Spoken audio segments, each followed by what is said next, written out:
up, people? It is Dave, it is Duncan, back from Metal Epidemic for another album review. And for this review, Duncan and I have been checking out the new album from Berlin-based heavy collective Bipolar Architecture. The band's new album, Metaphysicize, will be released on February 2nd via Pelagic Records. Hurtling into life in 2020, Bipolar Architecture is a project born from the smouldering ashes of a stalwart death metal group, Heretic Soul.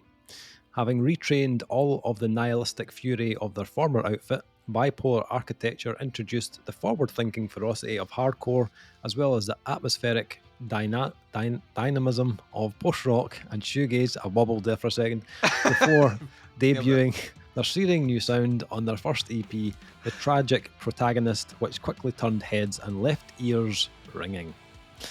International four-piece collectively hailing from Istanbul and Berlin are intent on using their years of experience in the heaviest music scenes to push at the boundaries of contemporary metal by mixing classic death metal aggression with cutting-edge production and processing techniques.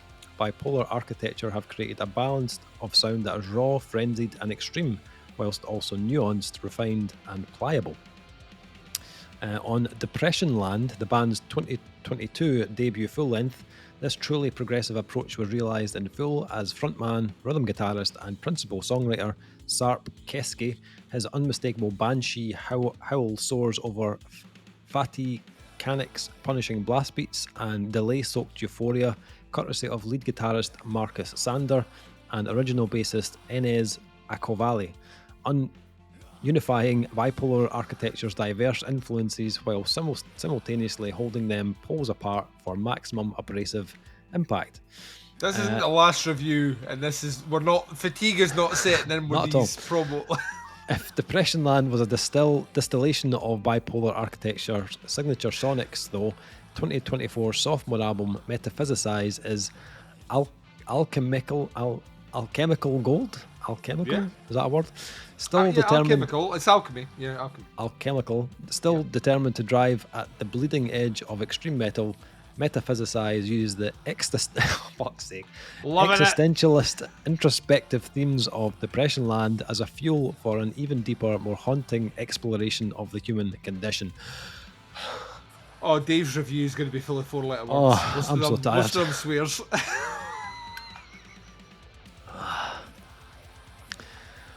Oh, right, okay. We breather. We are always down for some of those sweet Pelagic releases. Oh, Pelagic is a label that you kind of know what you're going to get. Yes. And then you hit play and you're like, huh? I mean, it's different, but it's the same. Yes. Yeah. I think their quality assurance is always very, very good. Yeah. I can count on one hand how many Pelagic releases I haven't enjoyed, to be honest. And even then, you'd be sitting back going, say that it's produced immaculately. Yeah. That's the one thing. Pelagic might, as a record label, be the gold standard in production. Yeah. Like, there's not one album, even if we didn't think the music was all that great, the production is always fucking huge. Yeah, hella sexy. I think even though they have like a realm of similarity and like genres, I think each band on the roster always does have that like their own kind of personality really kind of shining through. Yeah. But what about Bipolar Architecture? Are they another highlight on the Pelagic roster, Duncan? Tell me now, what did you think of? Well, this is a theme on the reviews tonight that I'm not down with. I'm down to clown with like Rastafarian Dave. I don't have the hair for it at all, really. But what did you make of Metaphysicize?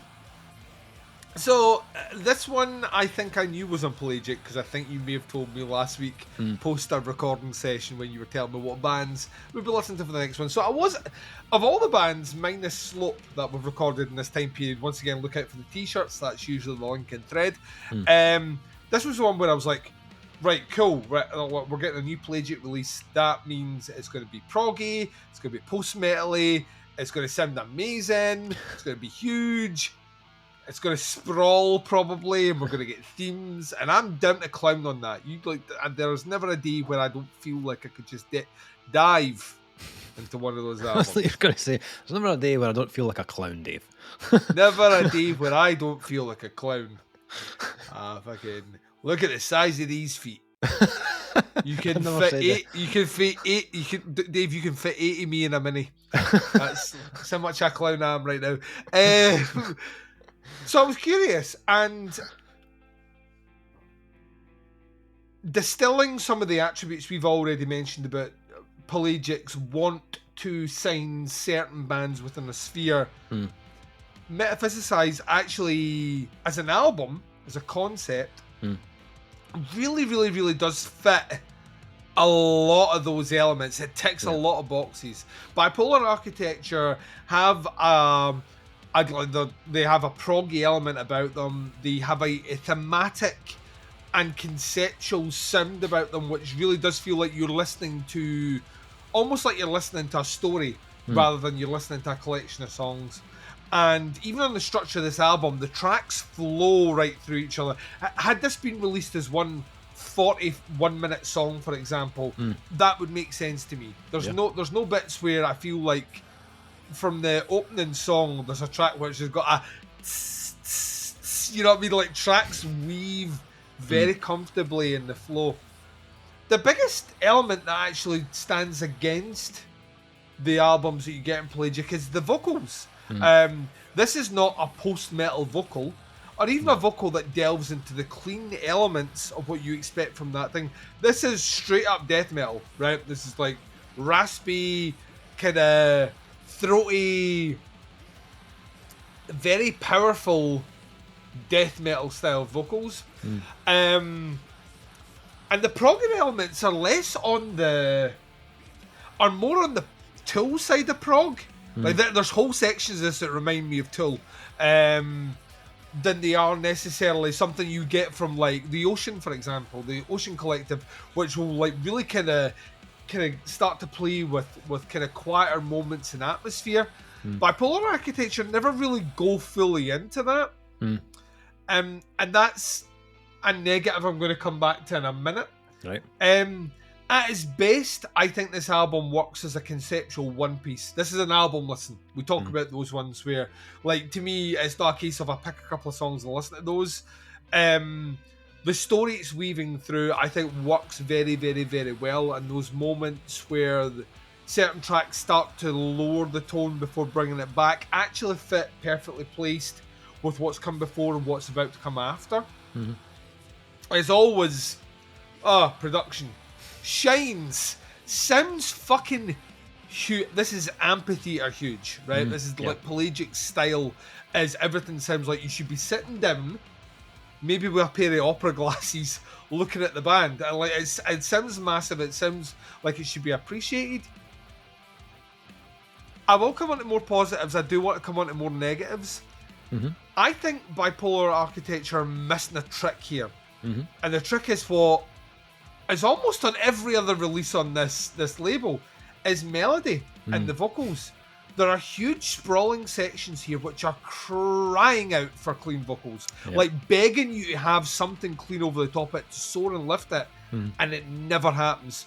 And it almost becomes frustrating as the album goes on that you're like, right, this section's huge and the heavy vocals are in and it's melodic chords and it sounds massive. And I'm wanting that soaring vocal that never arrives. And as the album goes through, the more of those elements that land, the more I felt like there's really nothing vocally that differentiates any of this. Now, I'm being hypocritical here because the label puts out post-metal, and post-metal is a genre that is predicated on a very monotone style of vocal delivery that fits that, and then the rest of the music builds at the kind of dynamic elements. This isn't a post-metal album though, and that's the difference. It has elements of it, but it isn't. It has huge kind of has sections that remind me a little bit of Gaerea. It has sections that remind me of Tool. It has sections that remind me a little bit of The Ocean. And they're all kind of weaved in here, but they're missing a trick. And as a result of that, on the second listen, I'll listen to this twice. By the end of the second listen, I kind of felt like this band give me a whole lot of what I want, but also gives me stuff that it gives me food for thought of things that what this could sound like with a couple of tweaks there that fit my sensibilities. It's not the band, they've obviously made that choice. Musically, it's really, really, really, really well done. You get loads going on here, everything from blast beats, like kind of death metal blast beaty stuff, through to kind of Tool-like proggy movements. It reminded me at times of little elements of Anima and Lateralis that are kind of spliced through it. The guitars are wicked. I love the guitar tone here. It's like so, even at its heavier elements, it's so colourful and full of life. Once again, Pelagic, when you think of that production, you think colour, vibrancy, and it's all over here. Drum production is chef's kiss great. Yep. And it's mixed and mastered really well. My biggest issue is maybe the monotone delivery of the vocals. I think even like it wouldn't need to be in every single song, and even guest vocals in here may make this sound like more in keeping with my taste.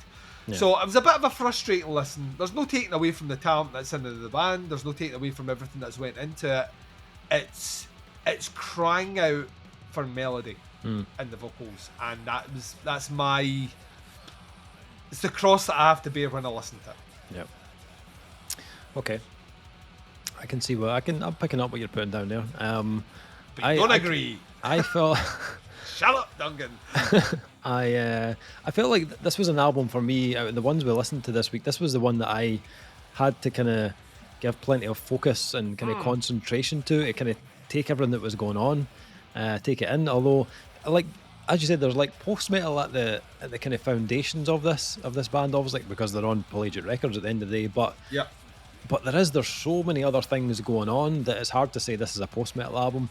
At one point I was playing like fucking genre bingo. At one point, you know, it kicks off on the title track, which is like a kind of hybrid of like progressive metal and post metal, but it's got this like kind of like post rock kind of lead work going through it. There's this, I think there's synths in there. I was trying to pick out whether it was guitar or synths. I'm not entirely sure, but and then the vocals for me were like straight away. I was like, okay, that register is not post metal. That's like much higher in register. But then as that track kind of starts to go on, they start to feed in some more kind of like blackened moments. It was almost like into kind of Blackgaze at one point. It's like it sits on that. It sits on that cusp of. Yeah. To me, it's death metal, like almost dipping its toe in the black metal pond. For sure. You know, like just kind of getting in there, and it depends what riffs underneath it kind of fits the sound. If you know what I mean. When that kicked in, I was like, all right, okay, so that vocal register is now starting to make more sense because of those more kind of extreme elements that they're adding in. Then the last kind of third of the track, the guitars lean into this almost something quite djenty in rhythm, which this really like discordant kind of groove to bring things to a close. It reminded me a little bit of the Contortionist in a way. So I like as a first track, I was like, I quite enjoyed like the kind of opening gamut of the album because I kind of thought like I'm not really any clue where this is going to go. There's so much going on in that first track. Gives scope, doesn't it? Like so it can go in innumerable directions later on. You can kind of tie it back to the opening track, which kind of sets the table for it. Yeah. And like you said, because it's so kind of conjoined, it doesn't really give you a second to think about it because track 2, Disillusions, kind of sweeps right in at the back of the opening track and gets to work straight away, building these like kind of proggy riffs with lots of kind of tom work, which is quite kind of Tool-esque, before kind of ripping into another kind of like blackened kind of death metal kind of section, which leads into quite a steady kind of progressive groove. But as the track goes on, they start to pull in more atmosphere. They drop in these big kind of lush kind of lead parts, which start to kind of soar over everything. And those, I felt like those parts were almost like that missing element for you. Those were kind of like the chorus for me almost, like because the vocals stay within a really like scathing kind of tone for most of it. They don't really change. There's no switch into like like a clean vocal to indicate a chorus. So it's almost like the guitar work for me was kind of leading the way in terms of the kind of structure of the track. And I thought that was quite clever, the way they've used that instrument on the album.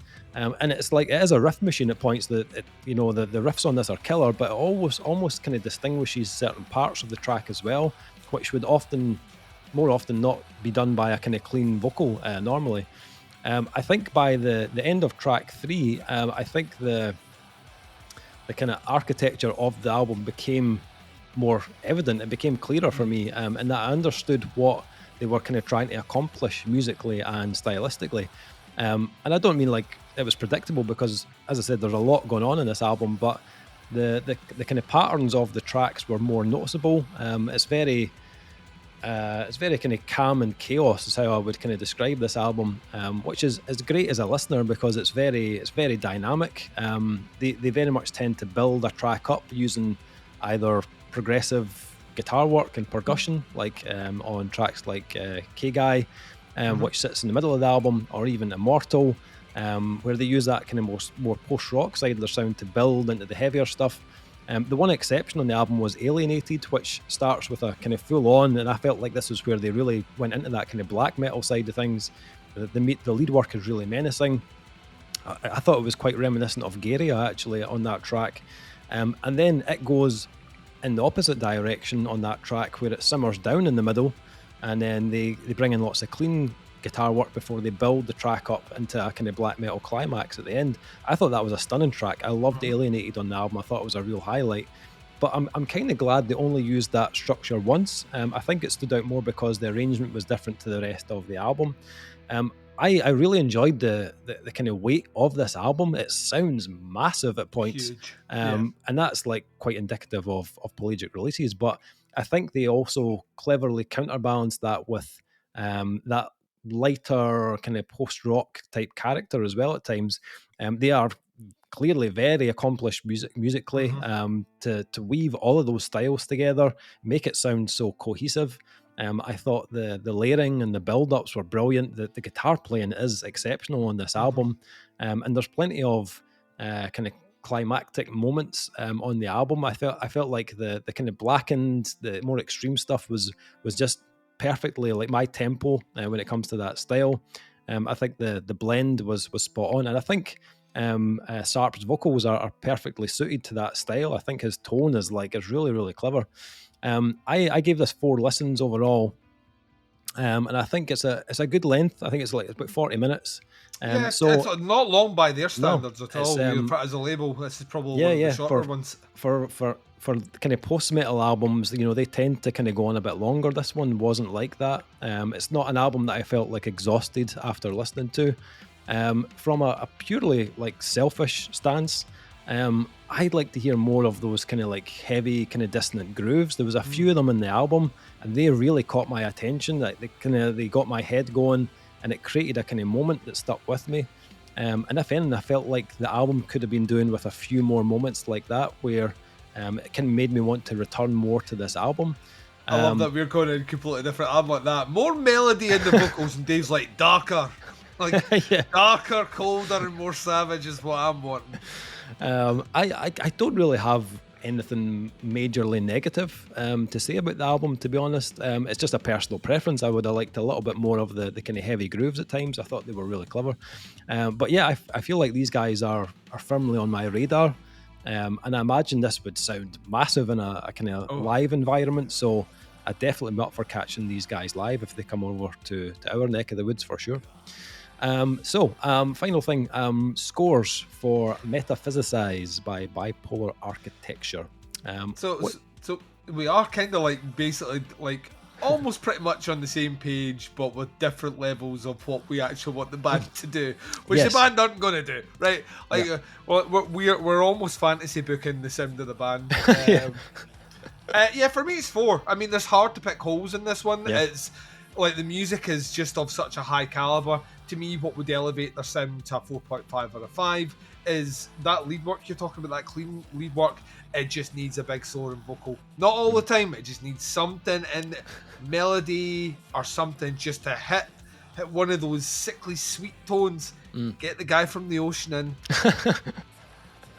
Just pretty one or much two on tracks. every He's on Pelagic like album anyway. let's get him in. Just one or two songs, just slapping at that melody. And then those heavy elements do really stand out. They'd stand out even more in my eyes. It's really the only thing that I think they're missing. But it's a very accomplished album. I mean, like, if you're a fan of music, you've got plenty to sink your teeth into here for sure. Yeah. So yeah, 4 from me is where I'm going. I'm a 4 as well. There you go. I really enjoyed it. I thought for album number 2, it feels more accomplished than that. Like, it feels like these guys should be. This sounds like an album 4 from them, but the fact they're only on their second album kind of excites me as well, because I feel like these guys they've got the tools and the kind of varied genres that they're playing with. They could go in like various different directions on their next release and push certain parts of their sound to different places. So I'm excited to hear where they actually go next with this. It's a 4 from me. Thoroughly enjoyed it. If you're a fan of Pelagic in general, then yeah, give this a listen for sure. It's a no-brainer, really. Bipolar Architecture and Metaphysicize. It's worth saying as well, in keeping with the releases of that label as well, the album artwork is fucking bitching. Like, everything they do is it's like Galileo decided to fucking. It's like Galileo took a day off from drawing fucking map charts and decided to make album covers. It's fucking amazing. February 2nd, this one drops on Pelagic Records. Links below at the band to the pre-order. Check it out. Have a little listen. See what you think. Let us know. Stick your comments in. That is the review. Thank you for checking it out. We'll be back with another review very soon. But until then, take care. Speak to you soon. Bye, everyone.